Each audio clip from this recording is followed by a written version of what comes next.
All right. Hi, everyone.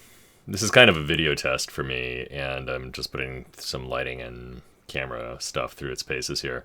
But I wanted a brain dump also about running a really big D&D group last night. So, for those of you who don't know me, my name is Ethan Schoonover, and I run D&D at a Seattle-based girls' middle school.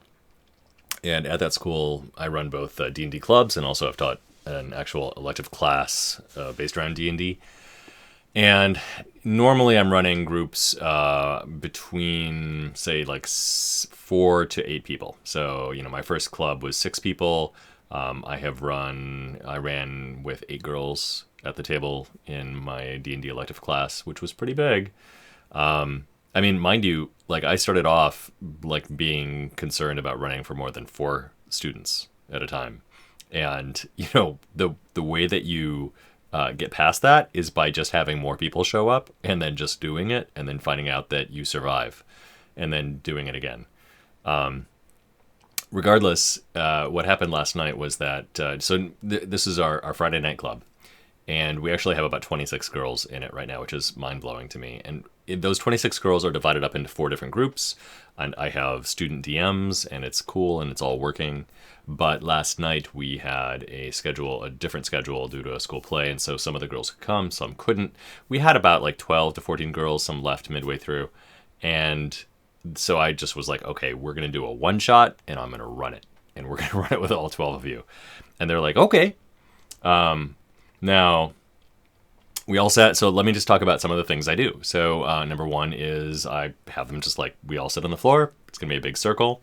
If you have table space, I guess you could do it. But I just like the fact that we're all kind of like sitting there. It feels kind of like you're around a campfire, and you got to throw some rules out the window right away, right? So no initiative, like just forget it. It's not gonna work. Just try to save time wherever you can, right? So anything that is like taking time that you feel like is not adding a lot of value, you're just throwing it away. Obviously, no minis or anything like that. It's all theater of the mind. That's how we usually run. Let's see what else. Oh, okay. And so let me give you a little bit of a backstory. So what happened? So a couple things. So first of all, last night, this is also a little bit of a segue, but we had the group sitting in the room, and this girl walks in who's not in the D&D club, and she says, "Mr. E, can I wait here with you guys?" And I'm like, new girl, yes, you can wait here. Why don't you sit and join the circle? And oh, by the way, why don't you play with us for a little bit? And she's like, I don't know this game, and that's okay. We'll give you a character. Do you want to be, somebody who's? Let's talk about the different, like races you can be. And we're going through the races. Like you can be human, elf, a dwarf, a tiefling. What's that? And I don't know what it is about like tieflings, but like she just heard the name and she was like, whoa, that sounds cool. So she was a tiefling, and then I gave her a background, like forget class. We didn't do class. I'm just like, okay, let's choose a background. Do you want to be like, let's I had the girls come up with like 3 backgrounds, and they shout out 3 different backgrounds. You could be a dirt collector. We have a girl who's a dirt collector. She's proud of this fact, and I love the fact that she loves it. You could be a chef. You could be, something else. And she chooses chef, and so that's her backstory. And I gave her this like epic intro, and she's like, and she was hooked, I think. Hopefully she's gonna come back, and I'm like, yeah, you can join the club anytime. So I just love to take advantage of those opportunities of like, hey, can I wait for my ride? And while I'm waiting, can you introduce me to this awesome new game? So anyhow, so we've got all these girls, and I'm just making this up. I'm winging it. I have like written nothing down, no preparation, 0 minutes of preparation. I have a list of fantasy names that I keep with me so that I just like held back, and I don't have to like be thinking of like crazy names. And I'm like, okay, you are all sucked into this other plane. There's some backstory. It's just not like they're just sucked into this other plane, but they go through these magic portals into this other world. And which is it's kind of going to be like a one shot, and it's not going to affect anything else. And they end up unconscious, and somebody's shaking them awake, and he's like, "Wake up, miss! Wake up! Please, it's really important that you wake up now. My shift is almost over." And it turns out it's this little guy, and he's like, his shift, it's like 1,000 years long. They have terrible working conditions, it turns out. And he's like, "Welcome to hell. You're in hell." And then I'm like, "Ooh, wait." Because I'm like, okay, this is gonna be like a fun slapstick, tour through hell. And I'm like, maybe I don't want the girls to go home and say, "Mystery played this cool, fun game with us where we were in hell." So I decided I'm like, okay, girls, rewind for a moment.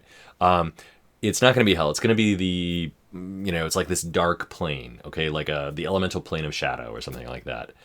And one of the girls is like, "Is it like the upside down?" I'm like, "Yes, it's like the upside down, but with better decor." And so we kind of like, they love Stranger Things, by the way. Like, they don't know Critical Role. They don't know any other like streaming or like, podcast. They know a couple podcasts maybe, but they don't know a lot of the streaming world in D&D, but man, do they know Stranger Things. So we're in like the upside down TM, and we are in this like dark wood, and there's this little like gnome-sized tiefling guy named Imelix, and that's it. And then I'm like, okay, there's like some signs around, and you have this mission. You're supposed to go to this tower.